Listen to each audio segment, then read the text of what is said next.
के बसे गोटे बाबाजी महिमा बाबाजी गोटे बाबाजी महिमा आनंद बजार भितर कुकुर आप देखी पारती बाबाजी किए से बाबाजी की से बाबाजी की बाबाजी परिचय बाबाजी तो चंपापुरी जनमिली छतियारे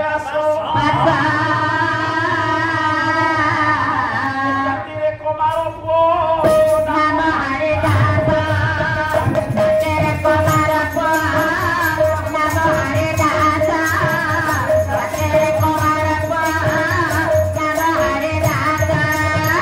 जन्मभूमि हूँ चंपापुर कर्मभूमि हूँ छतिया बापा ना हूँ चेमी ओछा माँ ना हूँ देवकी जाति रे कुमार शाल पछेब मोर काम किंतु गरीब तीन ओळी ओळिए चुली जड़े भाई कष्ट स्त्रीटा भाई उदंडी स्वामी की आगे सेवा करे पहरा उठाए प्रत्येक दिन स्त्री अत्याचार सही न पारे दिने हाड़ीर सखी मैंने पलि आसिले कालिया को भारी भल पाए कालिया दर्शन सरीगला पाखरे गाड़ी कौड़े ना भोक लगे आनंद बजार गले पंडा मान हाथ पातिले ना महाप्रसाद महाप्रसाद गले कौड़ी आनी नाई मो पारे कौड़ी नहीं कौड़ी नहीं पड़े महाप्रसाद खाए ना महाप्रसाद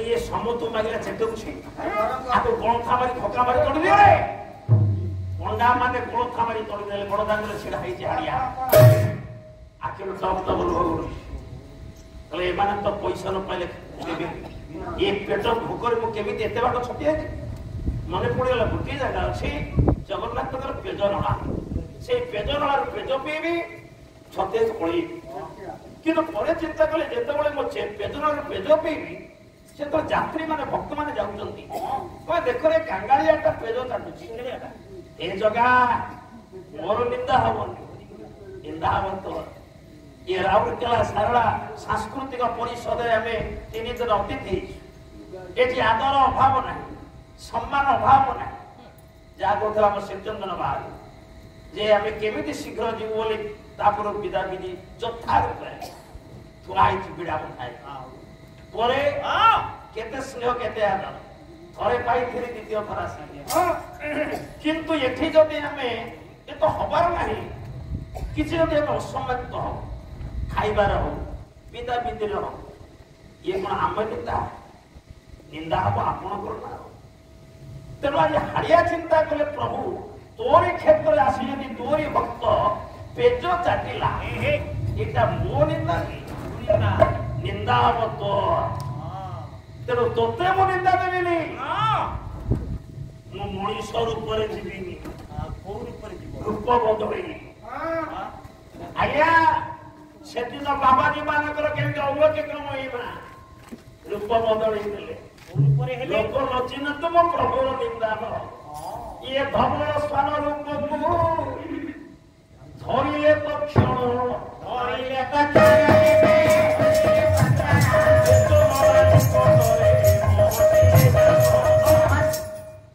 गोटे धड़ा कुकुर धड़ा कुकुर गला कौन सी भक्त मते काठिया कदली भोग लगे जगन्नाथ पाखे अच्छा ये चोपा गुड़ा को गोदाई बोले ये चोपा तो खाद्य पेज पानी तो मोर पीत पानी पेज पीवा पूर्व पेट विकल से पाचला कदली चोपा को धरी खाया जो भक्त धरी थड़ा कुकुर सिंहासन टळिला कालिया डाकिला बढ़िया नना नना कान्हा कान्हा मु रही परिबे नना काई पर झाड़ा जीवु ओइ करे निकले आई मु रही परिबु मु आज पेजरला निकट को जीवि नना तू काई पेजरला के मो भक्त नि पाखन को जीवि भक्त भक्त पेट विकल रे कदली चोपा धरी खाइया पाई अच्छा ମୁଁ ଭକ୍ତ ସାଙ୍ଗରେ କଦଳୀ ଚୋପା ଖାଇବି ନା। ଆରେ ହେ ତୁ ବା ସେଠି ଗଲେ ତତେ ଲୋକ ଭକ୍ତ ମାନେ ଦେଖିଦେବେ। ନାଇଁ ଆଉ ମୋ ଭକ୍ତ କେହି ଚିହ୍ନି ପାରୁନାହାନ୍ତି, ମତେ କେହି ଚିହ୍ନି ପାରିବେନି। ଭକ୍ତ କୋଉ ରୂପ ହେଇଛି? ଭକ୍ତ ହେଇଛି ଧଳା କୁକୁର। ତାମାନେ ତୁ? ମୁଁ ହେବି କାଳିଆ କୁକୁର। ସେତେବେଳେ ଭକ୍ତ ପାଇଁ ତୁ କୁକୁର ହେଲୁ? ଆଜ୍ଞା ଜଗନ୍ନାଥ ହେଇଛନ୍ତି ଭକ୍ତ ପାଇଁ କୁକୁର ରୂପ। କହିଲ ଦେବତା ମାନେ ବି ଅତୀତରେ ପୁରାଣ ଯୁଗରେ କୁକୁର ରୂପ ହେଇଛନ୍ତି। କୋଉ ଦେବତା କୁକୁର ହେଇଥିଲେ? ସତ୍ୟ ଯୁଗରେ ଶ୍ଵେତକେତୁ ରାଜା ଯେତେବେଳେ ଘୃତ ସମୁଦ୍ର ଘୃତ ଆନୟନ କଲେ ଯଜ୍ଞ କରିବା ପାଇଁ, ସେ ଘୃତ ଜଗିବା ପାଇଁ ବ୍ରହ୍ମା ହେଇଥିଲେ କୁକୁର ରୂପ। ଆଜ୍ଞା ତ୍ରେତୟା ଯୁଗରେ ସିଏ ପ୍ରଭୁ ରାମଚନ୍ଦ୍ରକୁ ରାଜନୀତି ଶିକ୍ଷା ଦେଇଥିଲେ। ଆପଣ ପଢିଥିବେ ଉତ୍ତରାଖଣ୍ଡ। ତେଣୁ ନିଜେ ଧର୍ମ ଦେବତା ଯମ ହେଇଥିଲେ କୁକୁର ରୂପରେ ଆସିଥିଲେ। ଆପଣଙ୍କ ଦ୍ୱାପର ଯୁଗରେ କୁକୁର ଅଗ୍ନିଦେବ ହେଇଥିଲେ କୁକୁର। ଯୁଧିଷ୍ଠିରଙ୍କ ପାଣ୍ଡବକି କାମୁଡ଼ିକି ନେଇ ପଳେଇଥିଲେ, ଯଦ୍ୱାରା ଅର୍ଜୁନକୁ ପୁଣି 12 ବର୍ଷ ବନବାସ। ଅଗ୍ନି ହେଇଥିଲେ କୁକୁର। ଆମ କଳି ଯୁଗରେ କୋଉ ଦେବତା କୁକୁର ଥିଲା? କଳିରେ ହେଇନାହାନ୍ତି ଏବେ ବୋଧେ। ସୂର୍ଯ୍ୟ ହେଇଥିଲେ କୁକୁର। ସୂର୍ଯ୍ୟ କେତେବେଳେ କୋଉଠି ହେଇଥିଲେ? ବାଡ଼ି ବରକୋଳି ପଡ଼ିଆ କୁକୁର। ସୂର୍ଯ୍ୟ ମନ୍ଦିର ତିଆରି ବେଳେ ପୁଅ ଧର୍ମପଦ ତଳେ ବାପା ବିଶ୍ୱ ମହାରାଣ ସହିତ ଭେଟବାକୁ ଚାହିଁଲା, ଏପଟେ କୋଣାର୍କ ମୁଣ୍ଡି ପରି ମାରି ପଡୁନି। ସେତିକି ବେଳେ ମା କହିଲେ ତୁ ଚିହ୍ନିବୁ କେମିତି?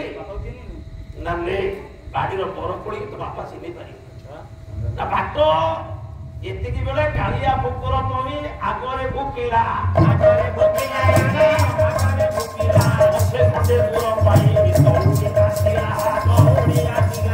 କାଳିଆ କୁକୁର ଦୁଆମରେ ଭୁକିଲା। ନିଜେ ସୂର୍ଯ୍ୟ ଦେବତା କେମିତି ମନ୍ଦିର ମୁଣ୍ଡି ମାରିବ? ଆରେ ପଡିଆ ପଡିଯାଇଥିଲା, ପଡିଆ କୁକୁର ଭଳିଆ ଦେଖାଯାଉଛି, ଯା ଆରି ପଛରେ ଯା। ସେଦିନ ସୂର୍ଯ୍ୟ ଦେବତା ହେଇଥିଲେ ପଡିଆ କୁକୁର। ଆଜି ଭକ୍ତ ପାଇଁ ଜଗନ୍ନାଥ ହେଲେ କଳା କୁକୁର। ତେଣୁ କାଳିଆ ସ୍ଥାନ ରୂପକୁ ଧରି ଜଗନ୍ନାଥ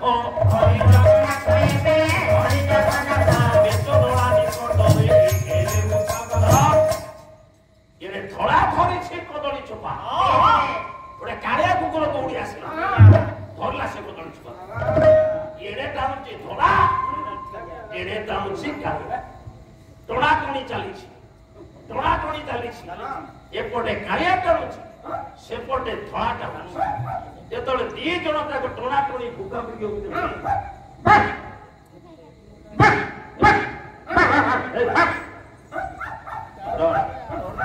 ସେ ପାଲା ବାଲା କୁକୁର ଭଳିଆ ହଉଥିବ, ତମେ ସେମିତି କୁକୁର ଭଳିଆ କଥାରେ କଣ କଣ ବାବୁ ମାନେ ବୁଝିପାରିବେ? ଆଜ୍ଞା ଦି କୁକୁର ଯେତେବେଳେ ଭୁକାଭୁକି ହେଲେ, କିନ୍ତୁ ଧଳା କୁକୁର ଭୋକିବା ଛଳରେ କହୁଛି, କିରେ କାଳିଆ 60 ପଉଟି ତୋର ପେଟ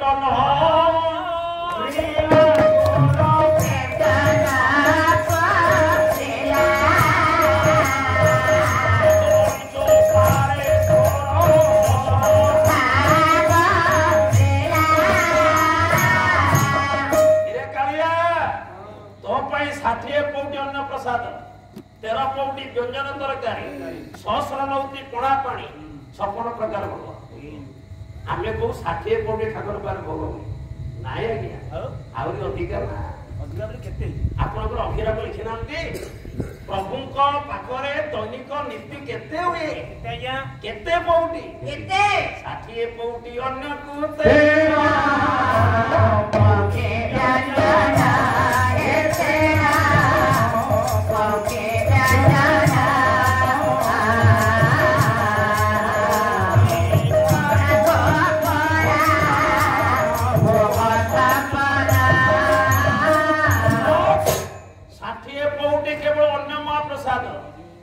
ପୌଟିକ 22 ଗୌରୀ।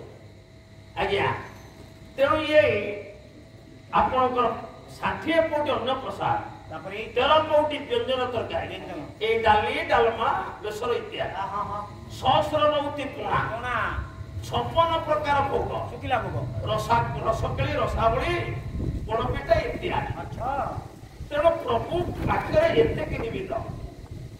ଆଜି ଧଳା କହୁଛିରେ କାଳିଆ, ତ ପେଟ ପୁରିଲା ନିଜେ ଇଠା କଦଳୀ ଚୋପ ଖାଇବାକୁ ଆସିଲୁ? କାଳିଆ ଭୁକିଲା। କାଳିଆ ତା ଭାଷାରେ କହିଲା, କିଏ ବୋଲେ ଭାଇ ମୋର ଷାଠିଏ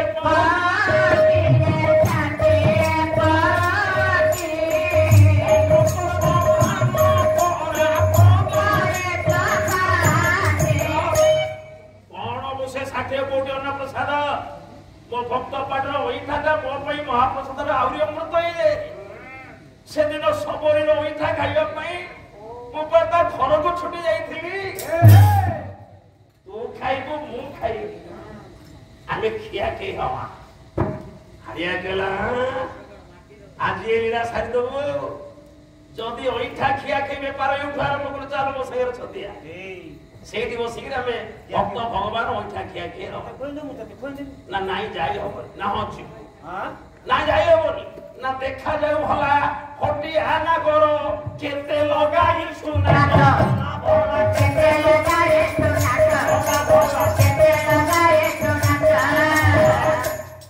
ଉଦେବା କର।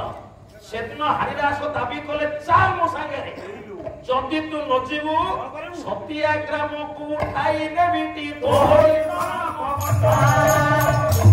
ତୋ ବଡ ଭାଇ କି ନେବି, ତୋ ଭଉଣୀ କି ନେବି, ତୋ କଳ୍ପଟ ନେବି, ସବୁ ଦେବତନ ଛତିଆ ନେଇ ପଳେଇବି। ଚାଲ ମୋ ସାଙ୍ଗରେ ଚାଲ। ଆଜ୍ଞା ସେଦିନ ଡରିଲେ ଜଗନ୍ନାଥ ହରିଦାସ। କାହିଁକି ଡରିଲେ? ଆମ ଭାଗବତ କହିଲେ ଆଜ୍ଞା କହିଲେ ଜଗତ ଅଛି ମୁଇଁ ଛନ୍ଦି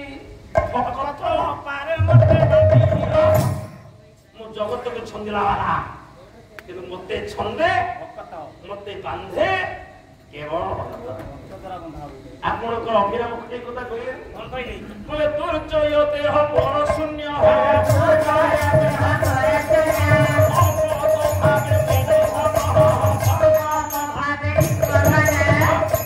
ମୁଁ ଦୁର୍ଜୟ ଶୂନ୍ୟ ଦେହି ଭକ୍ତ ପାଇବ ବନ୍ଧା ହେଇଯା। ये जिद्दी करूची मैंने मत नहीं पड़ेगा ताकि हाड़िया समय हेई खेले मु जीविनी की केबे तक जीवो जीवी जवाब दे के जीवे गया।